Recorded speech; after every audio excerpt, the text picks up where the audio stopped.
በፍጥነት ወይም በጊዜ ነቅተን ልናስተካክላቸው የሚገቡ ድህነትን ወደ ህይወታችን የሚጋብዙ 3 አደገኛ ስህተቶችን ዛሬ ላሳያችሁ እወዳለሁ።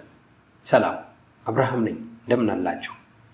ቪዲዮውን ከመጀመራችሁ በፊት ላይክ፣ ሼር፣ ሰብስክራይብ፣ ኮሜንት አድርጉ። መልካም። አንደኛ፣ ከመቆጠብህ በፊት ገንዘብ ታባክናለህ፣ ታጠፋለህ።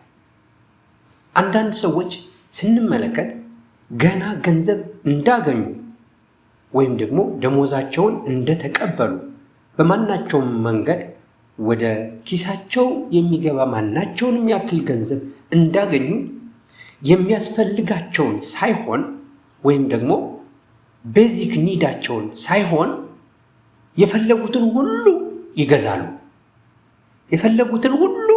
ይገዛሉ። ወጪ ያወጣሉ።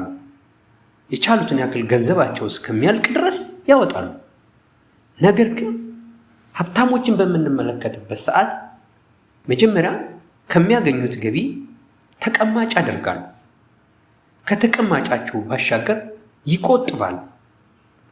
ተቀማጭ አስቀምጠው ቁጠባቸውን ቆጥበው በተረፈው ነው የሚያስፈልጋቸውን የሚገዙት።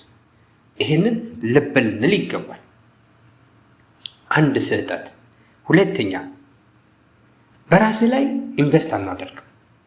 ብዙ ጊዜ ብዙ ሰዎች በራሳችን ላይ ኢንቨስት አናደርግም። በራስ ላይ ኢንቨስት ማድረግ ማለት ምን ማለት ነው? ራሳችንን በትምህርት፣ በእውቀት፣ በተለያየ መንገድ ለማሳደግ ምንም አይነት ጥረት አናደርግም ማለት ነው። ይሄ ደግሞ በህይወታችን ላይ ከተቀመጡ 3 አደገኛ ስህተቶች አንዱ ነው ማለት ነው። ራስህን የዘመናዊ ስልክ ባለቤት አድርገናል። እያንዳንዳችን እጅ የዘመናዊ ስልክ አለ። ነገር ግን እውቀታችን በዛ ልክ አልተቃኘም። ለምሳሌ በስልክ መጽሐፎችን ፈልገን ልናነብ እንችላለን። ኮርሶችን ልንወስድ የተለያዩ ኮርሶችን ልንወስድ እንችላለን። አዳዲስ ችሎታዎችን ልናዳብር እንችላለን። ነገር ግን በዚህ ልክ በራሳችን ላይ ኢንቨስት ስላላደረግን ምንም ያክል ሌሎችን ግኝቶች ወይም ደግሞ ሌሎችን ኢንካም ወደ ህይወታችን ወይም ወደ ቤታችን የምናመጣበትን መንገድ ኢንቨስት ስላላደረግን ዘግተናል ማለት ነው። ሁለተኛው ስህተት በራሳችን ላይ ኢንቨስት አለማድረጋችን አደገኛና ሁለተኛው ስህተት ነው ማለት ነው። ሌላው ያለን አንድ ገቢ ብቻ ነው። ይህ አንድ ገቢ ብቻ አደገኛ የሆነ ስህተት የሚሆነው መቼ ነው?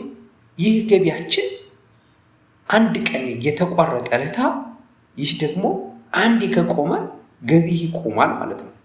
ስለዚህ ቤተሰባችንን፣ ራሳችንን፣ ሁሉ ነገራችንን አደጋ ላይ እንጥላለን። ይሄ በህይወታችን የሚሰራ አደገኛው ስህተት ማለት ከሁሉ በላይ የከፋው ይሄ ነው የሚሆነው። ይህን ለማድረግ ምን ማድረግ አለብን? እስኪ እያንዳንዳቸውን ለማየት ሞክረናል። ስለዚህ ምንድን ነው ማድረግ ያለብን? 3ቱን ስህተቶች፣ አደገኛ የህይወታችን ላይ ስህተቶች 3ቱን ለማየት ሞክረናል። ምን እናደርግ? ከመቆጠብ በፊት ገንዘብ ታጠፋለህ። 1 ራስህን ለማሳደግ ወይም ራስህ ላይ ኢንቨስት አታደርግም። 2 ያለህ አንድ የገቢ ምንጭ ብቻ። እነኚህ 3ቱን አደገኛ ስህተቶች ማረም ወይም ማስተካከል በጊዜ ልታስተካክላቸው የሚገቡት። አንደኛ፣ ምንጊዜም ወጪ ከማውጣታችን በፊት መቆጠብ አለብን ማለት ነው። ከቆጠብን በኋላ ከቁጠባችን የሚተርፈውን ልናስወጣ ወጪ ልናደርግ እንችላለን ማለት ነው። ሁለተኛ፣ ራስ ላይ ኢንቨስት፣ ምንጊዜም ራሳችን ላይ ኢንቨስት ማድረጋችን የመጀመሪያ የህይወታችን ሂደት አካል ማድረግ አለብን። ራስ ላይ ኢንቨስት ባደረጉ ቁጥር ሌሎች ገቢዎችን ወደ ህይወታችን እያመጣን እንደሆነ ማወቅ አለብን ማለት ነው። ሌሎች ገቢዎችን በህይወታችን ላይ ወደ የገቢ ምንጫችንን ጭምር እየጨመርን እንደሆነ ማወቅ አለብን። ይህ ማለት ምን ማለት ነው? ለምሳሌ ኮርሶችን ብንወስድ ማለት ሰርቲፊኬት ማግኘታችንን ብቻ እንዳልሆነ ልታውቁ ይገባል። ለአንድ ስራ የሚያበቃን፣ ለምሳሌ ጎን ለጎን ሊያሰራን የሚችል እውቀትን ማግኘት ማለት ነው። በተለያየ መንገድ ለምሳሌ ቅድም ብለናል፣ እነኚህ ጽሁፎችን፣ ኮርሶችን አዳዲስ ችሎታዎችን ብታዳብር ዘመናዊ ስልካችን ይዘናል። እዛ ላይ ሆነን ብዙ ነገሮችን የትኛውም ተቋም፣ የትኛውም ትምህርት ቤት፣ የትኛውም ማሰልጠኛ መሄድ ላይጠበቅብን ይችላል። ስልካችን ላይ ሆነን ብዙ ነገሮችን ልናውቅ እንችላለን። ሶስተኛ ያለንን አንድ ገቢ ብቻ ከሆነ ፓርታይም ሊሆን ይችላል፣ በትርፍ ሰዓታችን ሊሆን ይችላል፣ ጎን ለጎን ሊሆን ይችላል።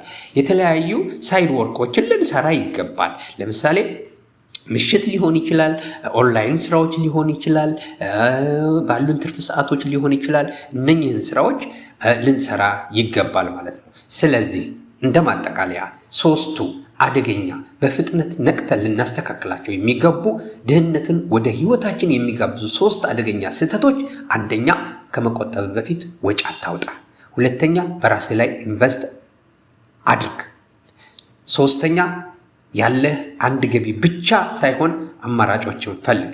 እነዚህን ስህተቶች ከዛሬ ጀምሮ አቁሙ።